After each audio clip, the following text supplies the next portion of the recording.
बात करें स्वागत है सभी छात्रों का। ये बीए प्रथम वर्ष की कक्षा में महाकवि बिहारी के बारे में, रीतिकालीन कवि बिहारी की बात करते हैं। रीतिकालीन कवि बिहारी हमारे पाठ्यक्रम में दो रीतिकाल के कवि हैं, बिहारी और महाकवि भूषण।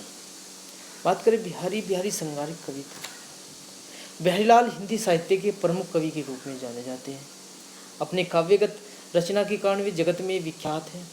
उनके दोहे के बारे में कहा जा सकता है कि सतसैया के दोहरे जो नावक के तीर देखन में छोटन लगे घाव करे गंभीर। अर्थात उनके दोहे देखने में तो छोटे लगते हैं, लेकिन उसमें कई हृदय स्पर्शी संदेश छिपे होते हैं।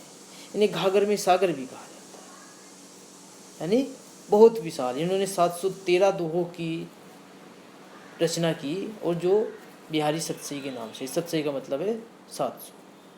अपने दोहे में संगारिक उपमा का रंग भरकर वे उसी जीवंत बना देते हैं। उन्होंने राधा कृष्ण की श्रद्धा और प्रेम को जनमानस तक पहुंचाया। इसलिए आज जो उनके दोहे हैं वो लोकप्रिय दोहे हैं और प्रत्येक रीतिकालीन कवियों में सर्वश्रेष्ठ कवि है। इनके जीवन परिचय की अगर बात करें तो बिहारी का जन्म ग्वालियर के माथुर चौबे वंश में 1595 ईस्वी को हुआ था। उनके पिता का नाम केशव राय था। बिहारी का विवाह भी मथुरा के माथुर चौबे घराने में हुआ था। विवाह के बाद बिहारी अपनी ससुराल में ही रहने लगे। 1618 ईस्वी में नरहरिदास के यहाँ बिहारी का परिचय शाहजहां बादशाह से हुआ। वह बादशाह के साथ आगरा चली गई और वहीं रहने लगे। बादशाह के यहाँ बिहारी का परिचय राजस्थान के राजाओं से हुआ। 1635 ईस्वी में बिहारी आमेर नरेश जयसिंह से मिलने गए। बिहारी की प्रतिभा से प्रभावित होकर जयसिंह ने उन्हें अपने दरबार में रख लिया। बिहारी ने 713 दोहों वाली सतसई की रचना की। उस समय उन्हें प्रत्येक दोहे एक असर भी मिला करती थी। 1664 में उनका निधन हो गया। बिहारी के दोहे जो हमारे पाठ्यक्रम में है, जैसे सोहत ओढ़े पीठ पटु श्याम सलोने गात मनो नीलमणि शैल पर आतुक परो प्रभात। अर्थात इस दोहे में कवि ने कृष्ण के सांवले शरीर की सुंदरता का वर्णन किया है। भाषा इनकी ब्रज रही है। कवि का कहना है कि कृष्ण के सांवले शरीर पर पीला वस्त्र ऐसे शोभा दे रहा है जैसे नीलमणि पहाड़ पर सुबह की सूरज की किरणें पड़ रही हो। सोहत ओढ़े पीत पटु श्याम सलोने गात मनो नीलमणि शैल पर आतपो परो प्रभात। अर्थात इस दोहे में कवि ने कृष्ण के सांवले शरीर की सुंदरता का वर्णन किया है, और कवि का कहना है कि कृष्ण के सांवले शरीर पर पीला वस्त्र ऐसे शोभा दे रहा जैसे नीलमणि पहाड़ पर सुबह की सूरज की किरणें पड़ रही हो। दूसरे दोहा की बात करें हम इसकी, कहलाने एकत बसत अई मयूर मरग बाग जगतु तपोवन सो कियो दिरग दाग निदाग। अर्थात इस दोहे में कवि ने भरी दोपहरी में बेहाल जंगली जानवरों की हालात का चित्रण किया है। भीषण गर्मी से बेहाल जानवर एक ही स्थान पर बैठे हैं, और मोर और सांप एक साथ बैठे हैं। हिरन और बाघ एक साथ बैठे हैं। अई मयूर मृग बाग।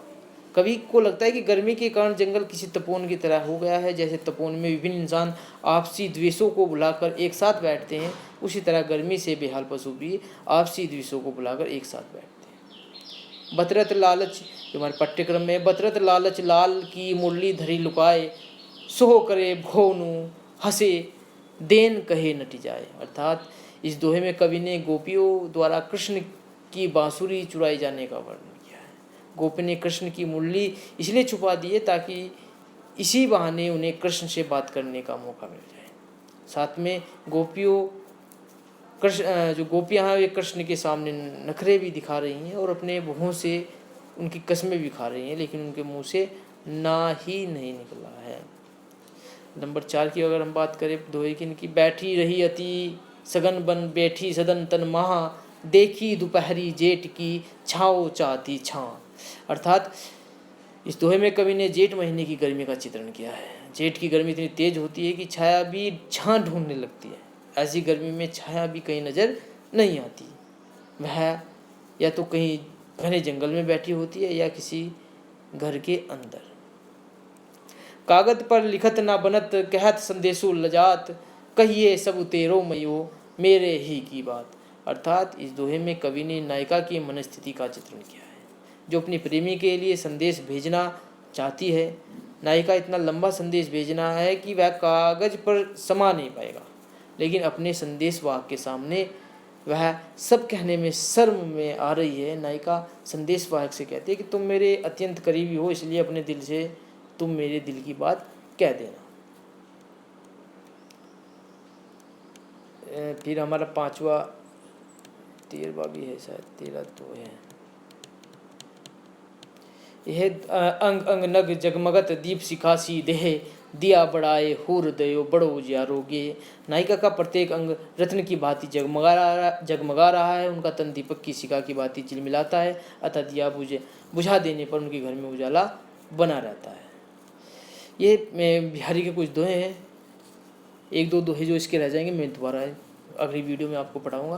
फिलहाल के लिए इतना ही। वीडियो लंबी भी नहीं बना सकती ना, फिर ये अपलोड होने में समस्या पैदा करती है। ठीक है, मैं अगले उसमें महाकवि भूषण और तुलसीदास के बारे में अगली वीडियो में आपको मैं समझाता हूँ।